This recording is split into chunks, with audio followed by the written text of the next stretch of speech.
come in. Good evening, Hunter. Please come in. Welcome, my dear. I trust you're well. That's good to hear.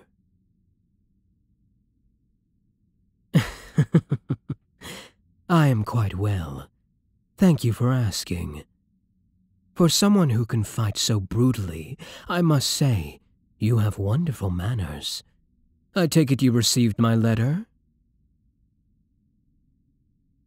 I thought so. I see you heeded my instructions to wear something nice. You look absolutely ravishing, my dear. Let me just admire the view for a moment. Hold still. Let me have a look at you. Yes, it suits you, my dear. The way the fabric hugs you so close, showing off every line and curve. It's a refreshing change indeed, from those baggy hunter rags. Why on earth would you keep such a lovely figure hidden away, my darling? It ought to be a crime to conceal such beauty. But you do realize that concealing it might make the viewer want it all the more, don't you? Nothing is more powerful than the allure of the forbidden. Hiding that beautiful body beneath all that fabric. You're practically daring us to pull back the curtain to see what lies beyond.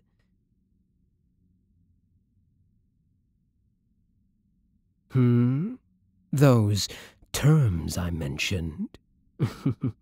In good time, Hunter. In good time.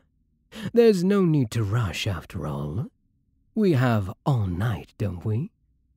First things first. Have a seat. Why don't you have a drink? Dear me, you'd refuse your host. You wound me, Hunter. Now, please, I insist. What will you have? A fine choice.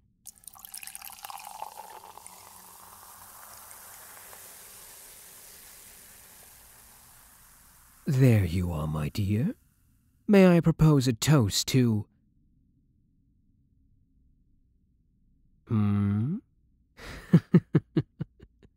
Oh, I think you know what's in my glass, darling.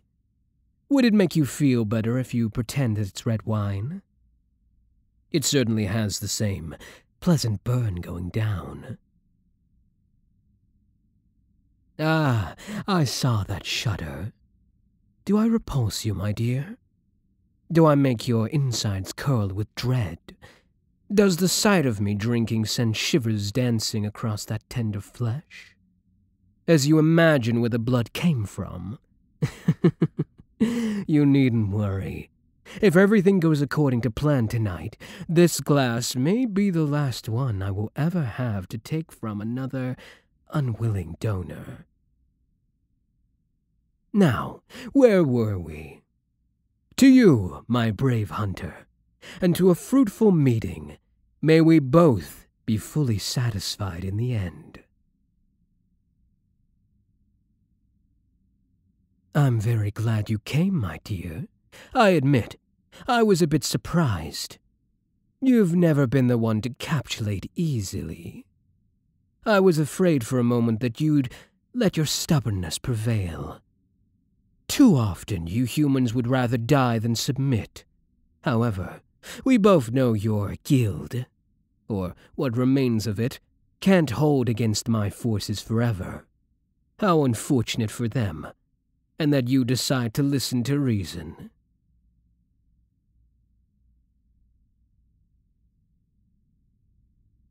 One moment, my dear. What is your necklace? The gold chain around your neck, of course.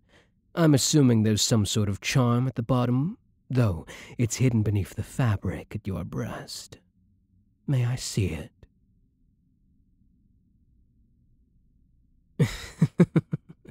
Good to know. A crucifix would have been terribly rude, considering I requested you to come unarmed. However, now you've just piqued my curiosity. Won't you show me? A locket? How quaint. The gold work is masterful. I'd be the first to admit it. How I envy it. Being allowed to rest against the warm, soft skin. Would you allow me to see what's inside?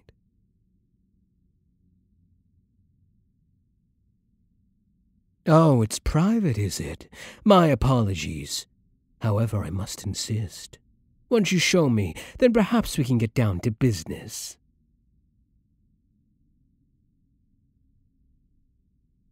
My poor hunter, having some trouble? Curious. The last time we met, your hands were as steady as rock around that silver knife.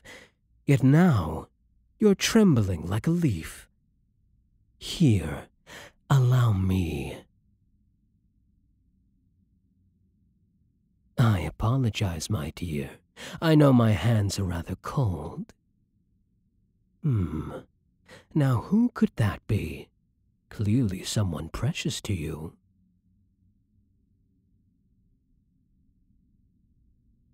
I thought so. How very sweet that you carry their picture with you, over your heart. It's not often you come across a sentimental hunter. I thought you were supposed to abandon stuff like affection when you took up the knife.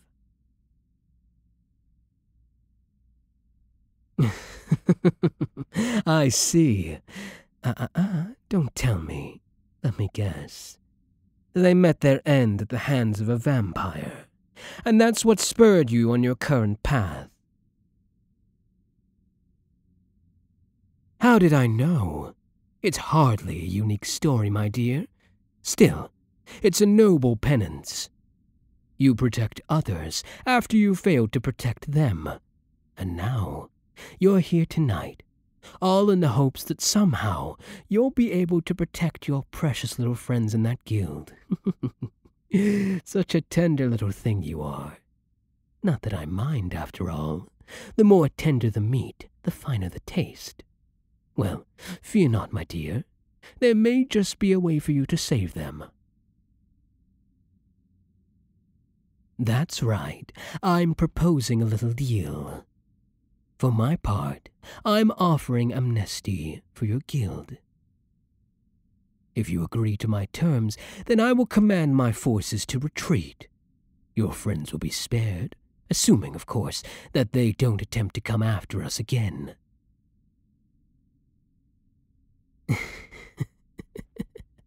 I'm glad you asked. You see, my dear, that's where you come in. Yes, you. A vampire's life is dreadfully lonely, after all. I grow weary of these long, desolate nights, with only my own thoughts for company. If only I had something else to entertain me, something more to play with. Or perhaps someone. Yes, in return for sparing your guild, you will be mine. Oh, not merely a thrall, darling. True, I will need a source of sustenance, but your blood is just one of your many delicate qualities. Those tender lips and that beautiful body. Yes, I'm sure I can find lots of ways to put you to good use. Finally, the kitten shows its claws. I was wondering when the knife would come out. Are you going to kill me, darling? Go on, then. Give it a try. Perhaps this time will be different. Perhaps this time, somehow, your strike will finally hit home. How does the saying go again? The definition of insanity is trying the same thing over and over again, and expecting different results. You're welcome to try, my dear. Should you fail, though, I wonder what the consequences would be. I can only imagine that they would be terrible, both for you and your little friends. The choice is yours, darling.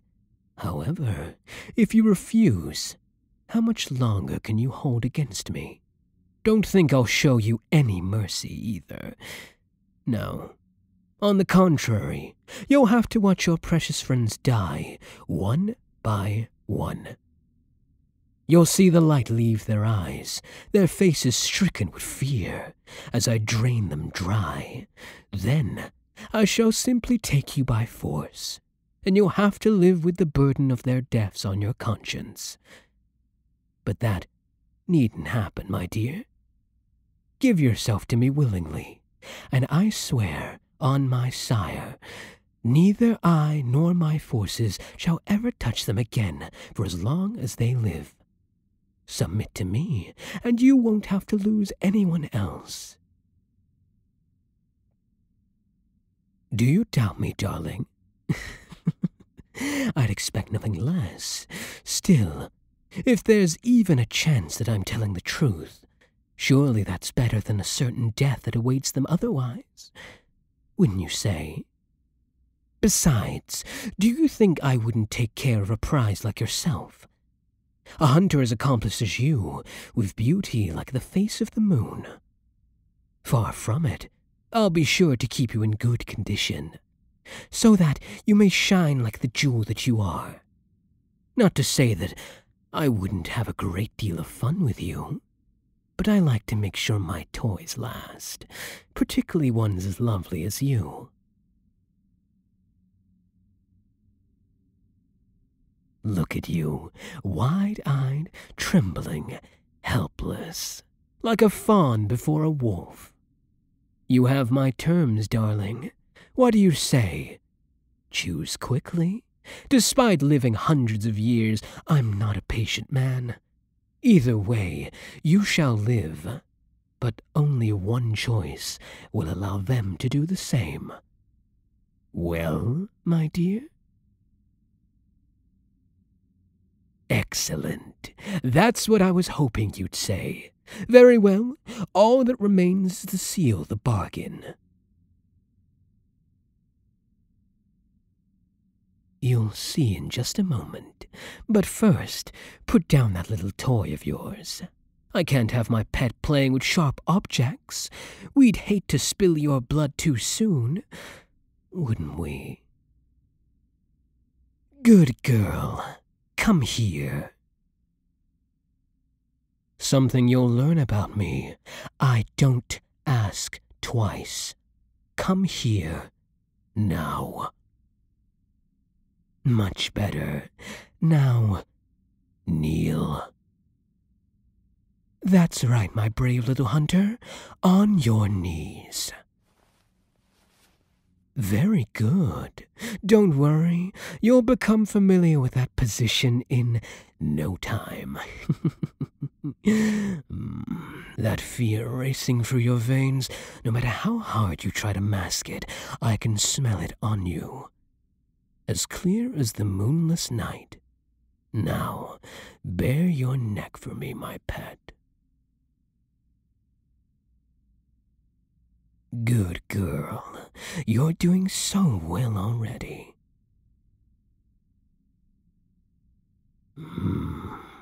Just look at that lovely throat.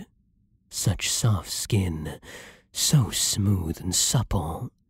Don't worry, darling. I promise I'll be gentle. At least this first time.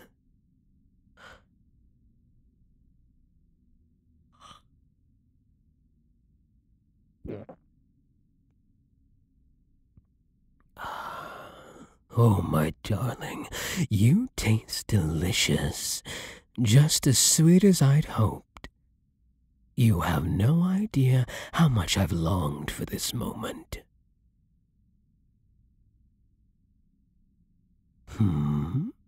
Was that a whimper I heard? Oh, yes, I forgot to warn you. There may be a slight sting when my fangs sink in. You may think you despise it now, but trust me, dear, there's a fine line between pain and pleasure. Before long, I promise you, you'll be begging for my touch. Just one more bite. Oh, there. Such a good girl for me. Oh, are those tears rolling down that sweet face? Oh, my poor little pet. I know. The first feeding is always the hardest. It's all right. My dear, it's all over. At least for now. Would you like to rest?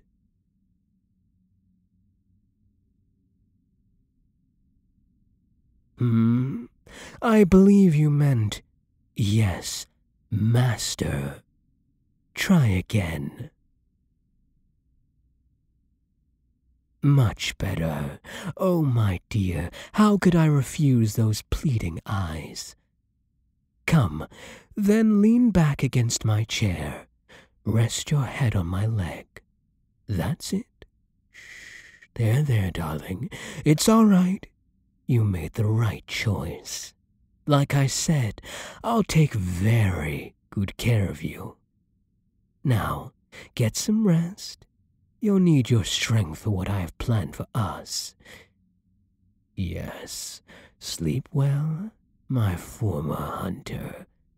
My precious little pet.